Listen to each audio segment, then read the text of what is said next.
પોરબંદરના સોશિયલ મીડિયામાં અનુસૂચિત જાતિ સમાજ વિશે ગેરબંધારણીય શબ્દો બોલી વિડીયો વાયરલ કરનાર વધુ એક યુવતી સામે પોલીસ ફરિયાદ નોંધાઈ છે.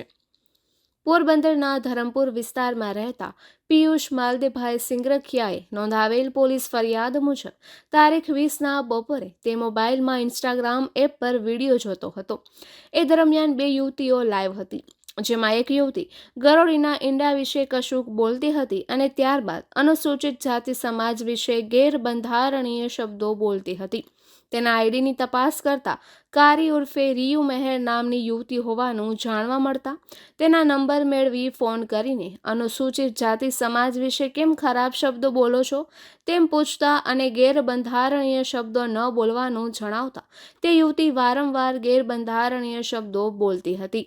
આથી તેના વિશે જ્ઞાતિના આગેવાનોને જાણ કરી પિયુષે પણ રીલ બનાવી હતી, જેમાં તેની જ્ઞાતિ વિશે અપમાન થાય તેવા શબ્દો બહેન બોલતા હોવાથી તે બાબતે સમાજને જાગૃત થવા અપીલ કરતો વિડીયો ઇન્સ્ટાગ્રામ પર અપલોડ કર્યો હતો. એ પછી કારી ઉર્ફે રિયુએ પણ તેની આઈડી પર બીજો વિડીયો મૂક્યો હતો, જેમાં વધુ ગેરબંધારણીય શબ્દો બોલીને અપમાનિત કરતી હતી.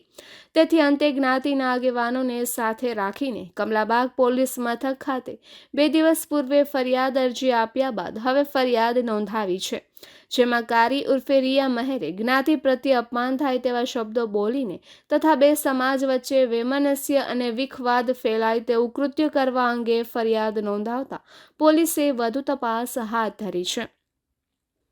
ઉલ્લેખનીય છે કે તાજેતરમાં રાણાવાવની માલીબેન મોઢવાડિયા નામની યુવતીએ પણ આ રીતે ઇન્સ્ટાગ્રામ પર વિડીયો મૂકતા પોલીસ ફરિયાદ નોંધાઈ હતી. ત્યારબાદ હવે બીજી યુવતીએ પણ આ પ્રકારનું કૃત્ય કરતા તેની સામે પણ ફરિયાદ નોંધાઈ છે. નિપુલ પોપટ, પોરબંદર ટાઈમ્સ.